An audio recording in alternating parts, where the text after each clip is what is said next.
Hello students, last લેક્ચરમાં આપણે 3 value જે હતી ઈએસએસની, બરાબર, એટલે કે સ્ટેડી સ્ટેટ એરરની, બરાબર છે, એ 3 વેલ્યુ ફાઇન્ડ કરી હતી. કેના માટે?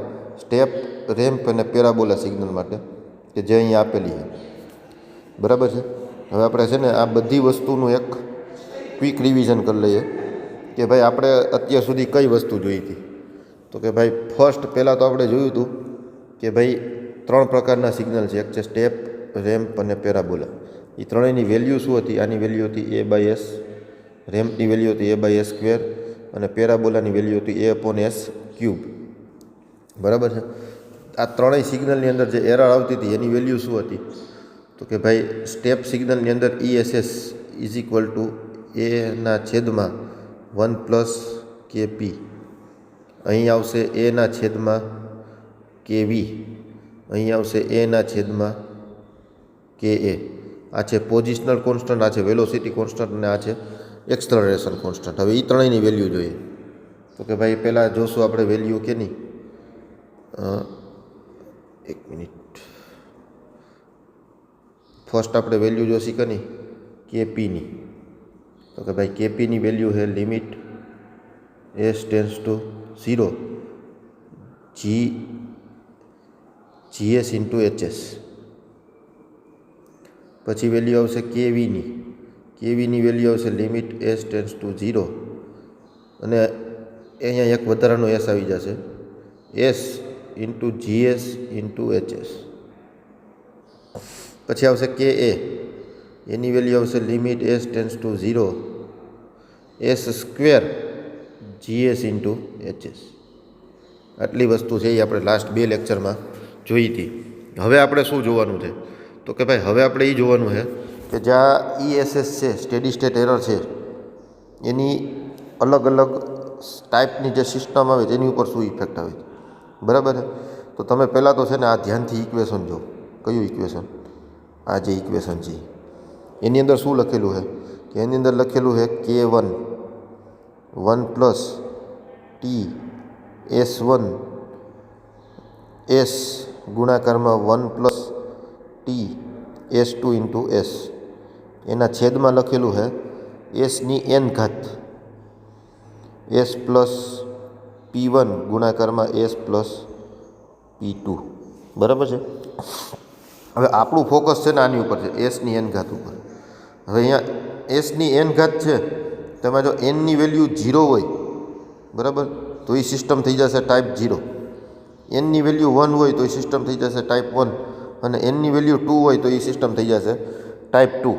અને એક મેથ્સનો નિયમ છે કે કોઈ પણ વસ્તુ હોય, કોઈ પણ વેલ્યુ હોય, એની જો ઘાત 0 હોય તો એની વેલ્યુ હંમેશા 1 થાય, બરાબર છે. એટલે કે અહીંયા આપણે ફોર એક્ઝામ્પલ જોઈએ તો અહીંયા તમે જોઈ શકો છો કે આ જે સિસ્ટમ છે એમાં ક્યાંય S નથી છેદમાં, બરાબર. હવે આની વસ્તુનું કન્ફ્યુઝન ના કરતા કે કાઉન્સની અંદર S છે પણ ક્યાંય છૂટો S નહીં હોય, બરાબર. છૂટો આની અંદર એક S નથી, એટલે આ સિસ્ટમ કેવી થઈ ગઈ? ટાઈપ 0 લખેલું છે, ટાઈપ 0 સિસ્ટમ.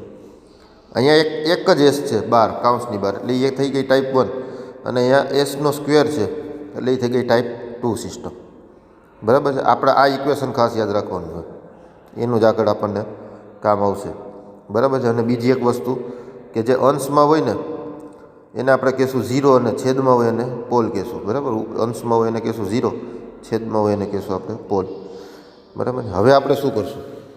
તો કે હવે આપણે ઇક્વેશન ડિરાઈવ કરવાના છે 9. હવે 9 ઇક્વેશન કઈ રીતે? કે પહેલાં આપણે તમારી જે સિસ્ટમ છે ટાઈપ 0 પ્રકારની, એને 3 સિગ્નલ આપશું, સ્ટેપ, રેમ્પ અને પેરાબોલા, એટલે 3 ઇક્વેશન નહીં મળ્યા. પછી આપણે સિસ્ટમ લેશું ટાઈપ 1 પ્રકારની, એને 3 સિગ્નલ આપશું, સ્ટેપ, રેમ્પ અને પેરાબોલા, 3 ને 3 6 થયા. પછી જે સિસ્ટમ છે એ સિસ્ટમ લેશું આપણે ટાઈપ 2, અને એને 3 પ્રકારના સિગ્નલ આપશું, 3 ને 3 6 ને 3 9 પ્રકારના ઇક્વેશન છે એ આપણે ડિરાઈવ કરવાના છે.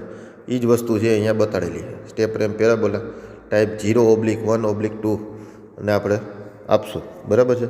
તો એમાં પહેલું સ્ટેપ જો તમે છે ને ટાઈપ 0 માટે શીખી જશો ને, સ્ટેપ, રેમ્પ અને પેરાબોલા માટે, તો તમને ટાઈપ 1 અને ટાઈપ 2 ઓટોમેટિક આવડી જશે. એટલે કે જો 3 ઇક્વેશન ડિરાઈવ કરતાં શીખી ગયા તો એના ભેગા 6 તમને ફ્રીમાં આવડી જશે, બરાબર. એટલે આમાં ધ્યાન રાખજો. હવે આમાં શું કરવાનું છે તો કે ભાઈ પહેલું છે સ્ટેપ એ શું છે કે ભાઈ જ્યારે આપણે સ્ટેપ સિગ્નલ છે, કેવું સિગ્નલ, સ્ટેપ સિગ્નલ છે, એને આપણે ટાઈપ 0 સિસ્ટમને આપવાનું છે, બરાબર છે. તો હવે આપણને ખબર છે કે ભાઈ સ્ટેપ 0 સિગ્નલ માટે ESSની વેલ્યુ કેટલી છે સ્ટેડી સ્ટેટ એરરની, તો કે ભાઈ A/1 + KP. KPની વેલ્યુ એટલે પોઝિશનલ એરર કોએફિશિયન્ટ. KPની વેલ્યુ છે KP limit S tends to 0 GS × HS, બરાબર. આ બે વસ્તુ પહેલાં તો લખી નાખવાની કે જે અહીંયા ઓલરેડી આપણને આપેલી છે, બરાબર. હવે શું કર્યું, આ જે ઉપરનું ઇક્વેશન છે ને એને અહીંયા નીચે મૂક્યું. કેવું કે ભાઈ ટાઈપ 0 વાળું, કે જેમાં એ કોઈ S નથી, બરાબર. જો અહીંયા તમે ધ્યાનથી જોશો લખ્યું છે S⁻0. S⁻0 એટલે એની વેલ્યુ થાય 1, બરાબર છે. 1 લખો કે ના લખો ગુણાકારમાં કાંઈ ફરક પડતો નથી. પણ આ જે છે એ શું છે તો કે ભાઈ GS × HS છે. તો હવે KPની આ જે ઇક્વેશન છે એ આપણે અહીંયા મૂક્યું અને આમાં જે આ GS અને HSની કિંમત છે એ અહીંયાથી લઈને આની અંદર મૂકી, બરાબર. જો પાછું સમજજો, KP બરાબર શું થશે તો કે ભાઈ limit S tends to 0 GS × HS. હવે GS × HSની વેલ્યુ શું છે તો કે ભાઈ એવડિયા ટાઈપ 0 માટે, બરાબર. એટલે કે આની વેલ્યુ છે એ GS HSમાં આપણે અહીંયા મૂકી છે, બરાબર છે. હવે શું કરશું તો કે ભાઈ હવે સાવ સીધું વસ્તુ છે. હવે અહીંયા તમે જો ધ્યાનથી જોશો તો શું કર્યું, S ને 0ની લિમિટ લગાડી. એટલે અહીંયા તમને જ્યાં પણ S દેખાય ને ત્યાં તમે 0 મૂકી દો, બરાબર છે. એટલે કે આવું કંઈક થશે કે 1 + 0, બરાબર છે, ગુણ્યા 1 + 0 ના છેદમાં 1 + 0 ગુણાકારમાં 1 + 0. હવે 0 પ્લસમાં હોય કે ના લખો કે ના લખો કાંઈ ફેર પડતો નથી. એટલે છેલ્લે ઇક્વેશન કયું મળશે કે 1 × 1 ના છેદમાં 1 × 1, બરાબર. હવે 1 × 1 કરો તો એ 1 જ મળવાનો છે, બરાબર. જો અહીંયા લખેલું હોય એટલે છેલ્લે તમને શું મળ્યું KP = K. એટલે કે જ્યારે તમે ટાઈપ 0 સિસ્ટમને સ્ટેપ સિગ્નલ આપો ત્યારે KP તમને કેટલા મળે છે તો કે ભાઈ KP = K મળે, કોન્સ્ટન્ટ મળે છે. એ આ વસ્તુ કહેવા માગે છે, બરાબર. હવે જે KPની વેલ્યુ છે એ તમારા ESSમાં મૂકી દો એટલે તમને ફાઇનલ ઇક્વેશન મળી જશે. ESS = A/1 + K. K અહીંયા શું કામ આવ્યું, કારણ કે ટાઈપ 0 સિસ્ટમ માટે KPની વેલ્યુ છે એ K છે. એ આપણે અહીંયા પ્રૂવ કર્યું, બરાબર. આ હતી વાત ટાઈપ 0 સિસ્ટમની સ્ટેપ સિગ્નલ માટે. હવે ટાઈપ 0 સિસ્ટમ જ લેશું આપણે, પણ એને કેવું સિગ્નલ આપશું, રેમ્પ સિગ્નલ આપશું. આ રેમ્પ સિગ્નલની વેલ્યુ મૂકી અહીંયા મેં, બરાબર છે. પછી શું કર્યું, અહીંયા મેં એક સેકન્ડ, હા, અહીંયા KVની વેલ્યુ મૂકી. GS × HS છે, તો GS અને HSની તો ઇક્વેશન એ જ આવશે, ખાલી અહીંયા વધારાનો એક S ગુણાકારમાં આવી જશે, બરાબર. હવે અહીંયા S છે એ 0 થઈ ગયો, S છે એ 0 છે, 0 સાથે કોઈને પણ ગુણો તો એ 0 જ મળે. એટલે અહીંયા KVની વેલ્યુ શું થઈ ગઈ, KVની વેલ્યુ થઈ ગઈ 0. એટલે કે ESS = A/KV હતું અને KVની વેલ્યુ કેટલી થઈ ગઈ 0. અને છેદમાં 0 હોય તો એને શું કહેવાય, ઇન્ફાઇનાઇટ. એટલે કે ESS એટલે કે ટાઈપ 0 સિસ્ટમ માટે રેમ્પ સિગ્નલ આપો તમને ESS કેટલો મળશે, ઇન્ફાઇનાઇટ. એટલે કે એરર છે એની અંદર ઇન્ફાઇનાઇટ મળશે, બરાબર છે, ટાઈપ 0 સિસ્ટમ માટે. આ વાત થઈ કેની, રેમ્પ ઇનપુટ માટે. હવે છેલ્લો આવશે પેરાબોલિક ઇનપુટ. તો એ જ પ્રોસેસ, પેરાબોલિક ઇનપુટની કિંમત મૂકો, કે એની વેલ્યુ મૂકો. હવે આમાં S² આવશે. હવે S 0 1 ગુણો કે 0 2 ગુણો આવશે તો વેલ્યુ 0 જ. એટલે અહીંયા પણ શું થયું, K = 0 મળ્યા, K = 0 અને ESS = ઇન્ફાઇનાઇટ, બરાબર છે. હવે જો ટાઈપ 0 સિસ્ટમ માટે સ્ટેપ, રેમ્પ અને પેરાબોલા આની વેલ્યુ કેટલી મળી તો કે ભાઈ આની વેલ્યુ મળી આપણને A/1 + K. અહીંયા વેલ્યુ મળી ઇન્ફાઇનાઇટ અને અહીંયા વેલ્યુ મળી ઇન્ફાઇનાઇટ. કેની, ESSની, બરાબર. આ થઈ વાત ટાઈપ 0 સિસ્ટમની. હવે આપણે આ બધી વસ્તુનું સમરી કરીને અહીંયા બતાવી છે. તમે જોઈ શકો તો આ કેવું સિગ્નલ છે, સ્ટેપ, આ છે રેમ્પ અને આ છે પેરાબોલા. ટાઈપ 0 સિસ્ટમને આપ્યું તો તમને અહીંયા કેવું મળ્યું, અહીંયા K મળ્યો અહીંયા ઇન્ફાઇનાઇટ મળ્યો અને અહીંયા પણ ઇન્ફાઇનાઇટ મળ્યો. બરાબર છે. એ ગ્રાફિકલી તમને રિપ્રેઝન્ટ કર્યું. હવે શું કરશું તો કે ભાઈ હવે સિગ્નલ તો આપણી પાસે 3 જ છે, સ્ટેપ, રેમ્પ અને પેરાબોલા. પણ એ કેને આપશું આપણે ત્રણેય સિગ્નલ? ટાઈપ 1 સિસ્ટમને. બરાબર ને? ટાઈપ 1 સિસ્ટમમાં આપણને ખબર છે કે ભાઈ કેપીની વેલ્યુ છે એમાં એક ગુણાકારમાં એસ આવી જાય છે. બરાબર. જીએસએચએસની વેલ્યુ છે એમાં પણ અહીંયા છેદમાં એક એસ આવી જશે, કારણ કે ટાઈપ 1 સિસ્ટમ છે. બરાબર. પછી શું કરો? લિમિટ લગાડો, જ્યાં એસ દેખાય અહીંયા 0 મૂકી દો, એટલે કે કેપીની વેલ્યુ પણ અહીંયા શું મળશે આપણને? અહીંયા છેદમાં એસ છે એ 0 છે. કોઈના પણ છેદમાં 0 હોય તો એ થઈ જશે ઇન્ફાઇનાઇટ. જો આ બરાબર સમજો, 1/0 હોય તો એ ઇન્ફાઇનાઇટ થાય અને 1/∞ ઇન્ફાઇનાઇટ થાય તો એ 0 થાય. બરાબર. એટલે કે અહીંયા ESS બરાબર કેટલા મળ્યા? A/1 પ્લસ કેપી, અને કેપીની વેલ્યુ કેટલી છે? ઇન્ફાઇનાઇટ. એટલે કે A/1 પ્લસ ઇન્ફાઇનાઇટ. ઇન્ફાઇનાઇટના પ્લસમાં 1 મૂકો તો પણ ઇન્ફાઇનાઇટ જ રહેવાનું છે. એટલે કે A/ઇન્ફાઇનાઇટ. એટલે મેં કીધું હમણાં, જો છેદમાં ઇન્ફાઇનાઇટ હોય તો એની વેલ્યુ થઈ જાય 0. એટલે કે ESS બરાબર કેટલા મળશે? 0. કેના માટે? સ્ટેપ સિગ્નલ ટાઈપ 1 સિસ્ટમને આપો ત્યારે. હવે ટાઈપ 1 સિસ્ટમને રેમ્પ સિગ્નલ આપો. પહેલાં રેમ્પ સિગ્નલની વેલ્યુ મૂકો, KVની વેલ્યુ મૂકો, ટાઈપ 1નું ઇક્વેશન મૂકો. ટાઈપ 1ના ઇક્વેશનના ટાઈપ 0ના ઇક્વેશનમાં શું ફેર પડશે? કે અહીંયા વધારાનો એસ આવી જશે ટાઈપ 1માં. બરાબર છે. પછી KVની અંદર આ ઇક્વેશનને મૂકો, KVના ઇક્વેશનની અંદર.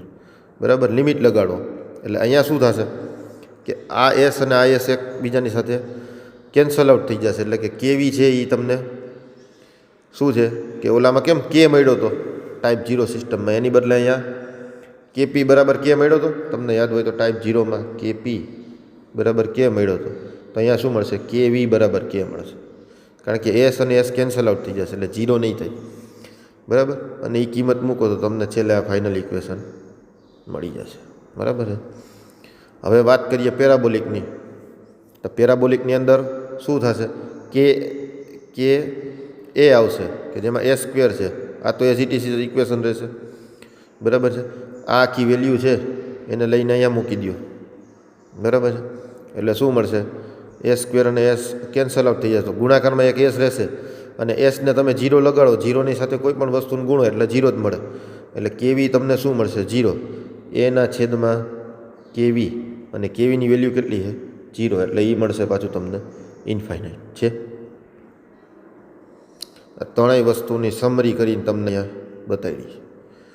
બરાબર છે. હવે એવી જ રીતે ટાઈપ 2 સિસ્ટમ માટે, બરાબર છે, એ તમે જોશો એટલે તમને ખ્યાલ આવી જ જશે.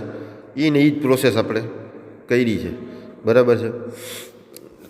હવે આ બધી વસ્તુ છે એની ફાઇનલ સમરી તમને અહીંયા આપી છે. જો આ ટેબલ છે ને એ બહુ અગત્યનું છે. આમાં શું કર્યું? કેપીની કિંમત આપી, કેવીની કિંમત આપી અને કેએની કિંમત આપી. સ્ટેપ સિગ્નલ માટે સ્ટેડી સ્ટેટ એરરની આપી, રેમ્પ માટે આપી અને પેરાબોલા માટે આપી. પછી શું કર્યું? તો કે પછી જોઉં તમે ટાઈપ 0 સિસ્ટમ માટે, ટાઈપ 0, ટાઈપ 1 અને ટાઈપ 2 માટે કેપીની બધી વેલ્યુ આપી છે, કેવીની બધી વેલ્યુ આપી છે અને કેએની બધી વેલ્યુ આપી છે. ESSની 3 વેલ્યુ આપી છે. બરાબર. એટલે આ ટેબલ છે એ પણ તમે યાદ રાખી શકો. અને તમને આ જે 9 ઇક્વેશન થયા, જે 9 ઇક્વેશન છે એમાંથી કોઈ પણ ઇક્વેશન છે એ પ્રૂવ કરવાનું તમને પૂછાઈ શકે છે.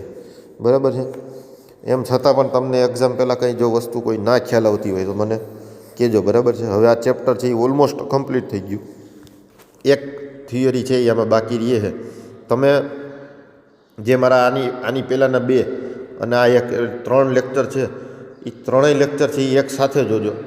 પેન પેપર લઈને સાથે જોજો. ચેપ્ટરમાં કાંઈ નથી, ખાલી તમને જોઈને થોડુંક કન્ફ્યુઝન લાગશે. બાકી ચેપ્ટર છે એ બહુ ઇઝી છે અને મોસ્ટ ઇમ્પોર્ટન્ટ છે.